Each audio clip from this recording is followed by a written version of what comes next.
Всем привет! Добро пожаловать на мой канал! В сегодняшнем видео хочу предложить вам сделать вместе со мной вот такого симпатичного гнома ко Дню Святого Валентина.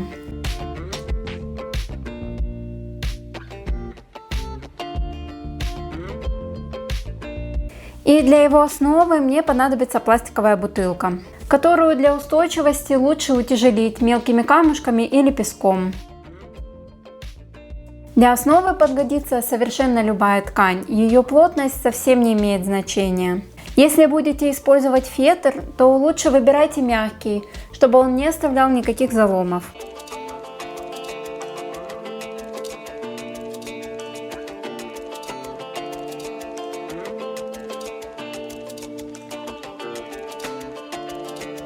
Лучше используйте бутылку с плоским дном, чтобы легко можно было загнуть на него излишки ткани. Также не стоит слишком разогревать термоклей, чтобы пластик не деформировался от температуры.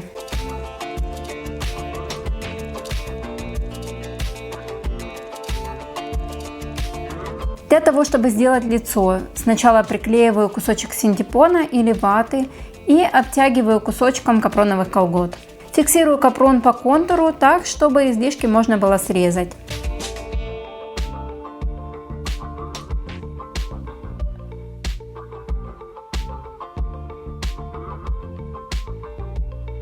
Стараюсь срезать как можно ближе к краю, но так, чтобы не повредить ткань на лице и не пошла стрелка.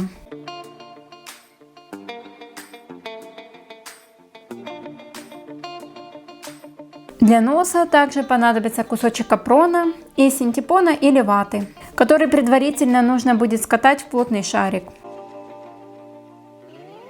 Для бороды лучше всего взять искусственный мех или шерсть для валяния. Ну и самая обычная пряжа для вязания тоже подойдет. Нарезаю отрезки приблизительно равной длины и приклеиваю по всей нижней части лица.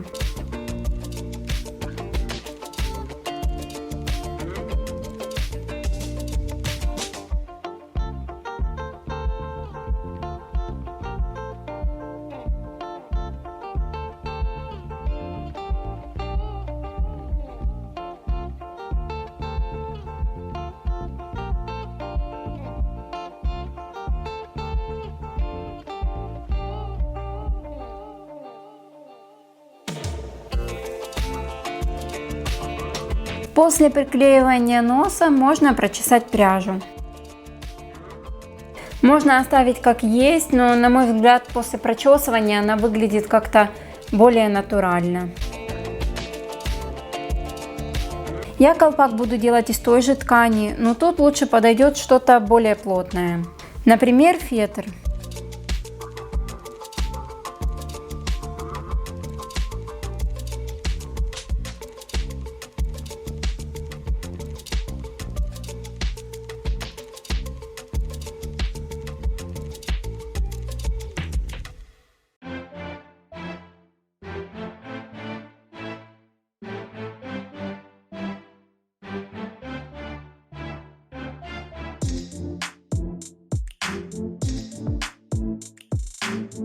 Склеиваю шов и обрезаю все лишнее.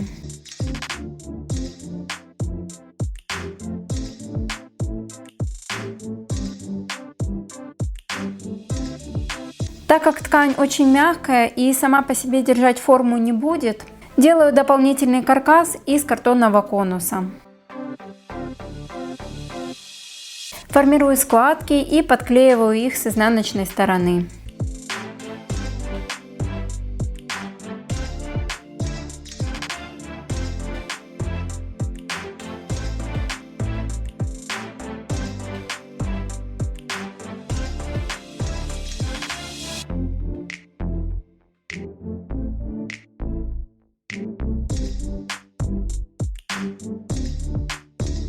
Верхушку конуса срезаю, чтобы колпак не был уж слишком длинным.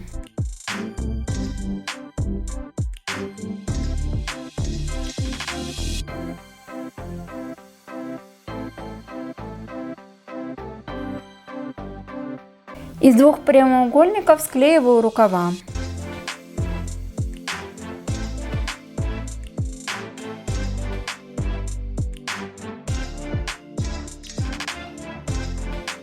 А варежки делаю по такому же принципу, как и нос. Оборачиваю синтепоновый шарик тканью и завязываю.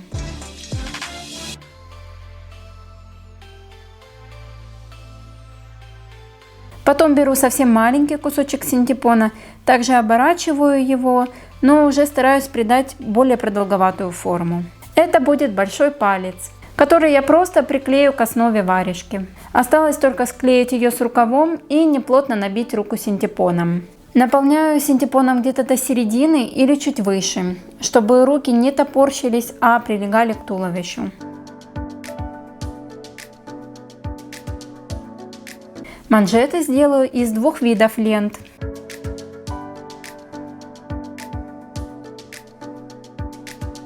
Сначала приклеиваю ленту с помпонами, а затем тесьму с сердечками. Она на клейкой основе, но на ткани держится не очень хорошо, поэтому для надежности зафиксирую ее термоклеем.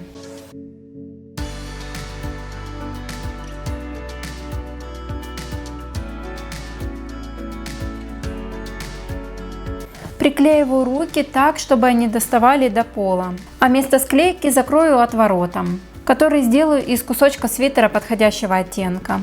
Подворачиваю края в середину, тщательно подклеивая термоклеем, чтобы вязка не распускалась.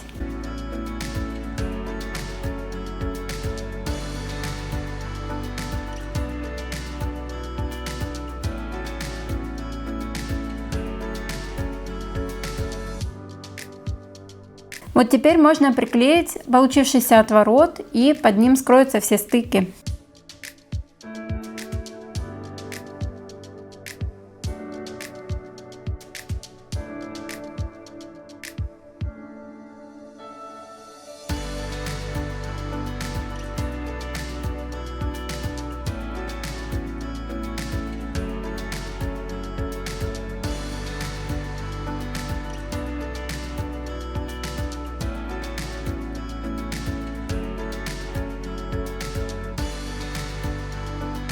Я уже раньше показывала такой способ изготовления глаз. Понадобится пустой блистер от таблеток, кусочек белого картона или фетра и темные бусинки. На картоне рисую радужку карандашом, вкладываю бусинку в блистер и склеиваю клеем момент кристалл. И после высыхания отрезаю все излишки.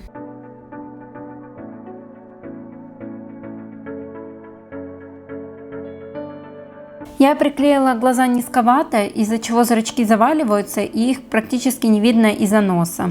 Но так как переделать я уже ничего не смогу, просто потом нарисую новые зрачки акриловой краской. Обычно делаю очки гномам из проволоки, но сегодня захотела попробовать более необычный способ. Нарисую их объемным серебристым контуром.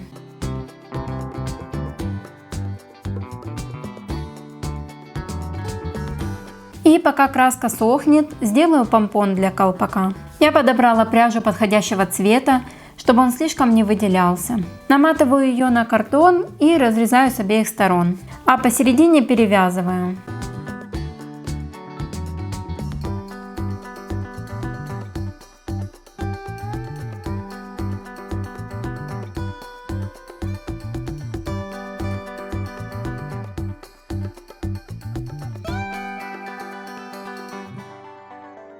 Приклеиваю усы и придаю им заостренную форму.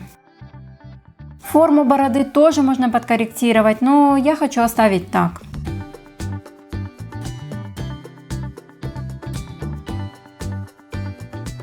Рот вырезала из кусочка красного фетра. Приклеиваю длинную челку, торчащую из-под колпака.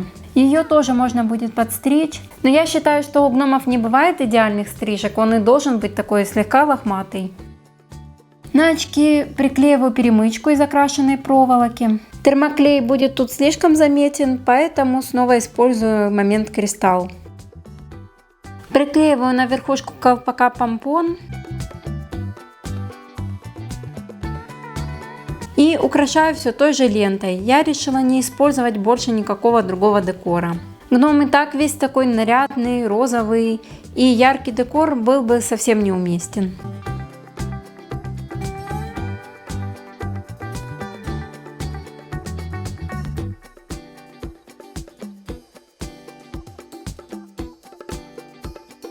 Гном практически готов, можно оставить его и так, но я решила сделать ему еще ножки.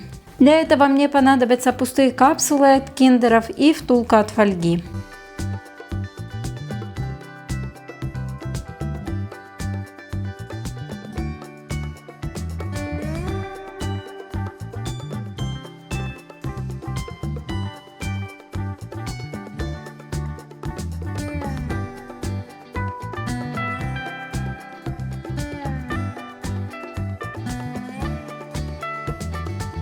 Должны получиться вот такие заготовки для ботинок.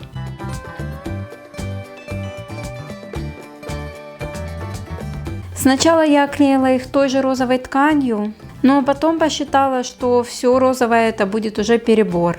И прямо поверх заклеила серым фетром. Обрезаю лишнюю ткань максимально близко к краю.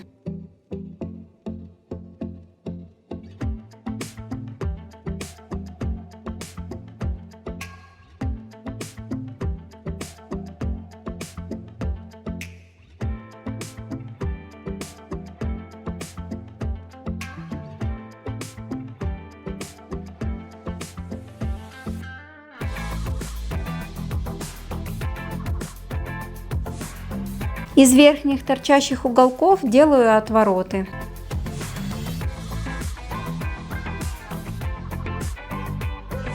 Чтобы подошва была аккуратной, оклеиваю ее стретчевой джинсовой тканью.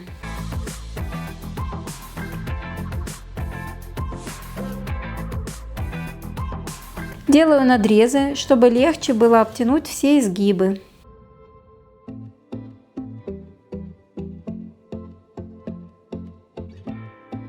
Приклеиваю к ботинку, а стык заклеиваю плоским шнуром. Чтобы кончики шнура не лохматились, обработала их зажигалкой.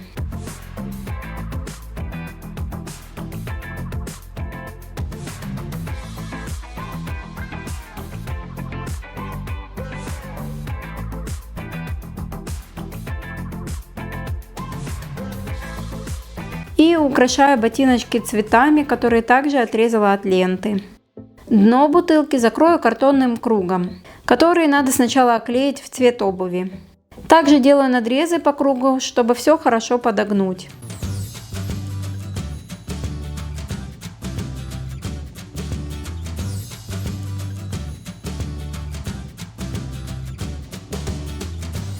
Ноги также можно утяжелить для дополнительной устойчивости. Но, как помните, я хорошо утяжелила саму бутылку, и гном и так стоит очень устойчиво. В руках он будет держать сердце из глиттерного фоамирана. Для дополнительной плотности я приклеила его сначала на фетр и задекорировала стык контурной краской. Всем спасибо за просмотр. Если понравилось видео, поддержите его, пожалуйста, лайком. Как всегда, жду ваших комментариев. И до скорой встречи!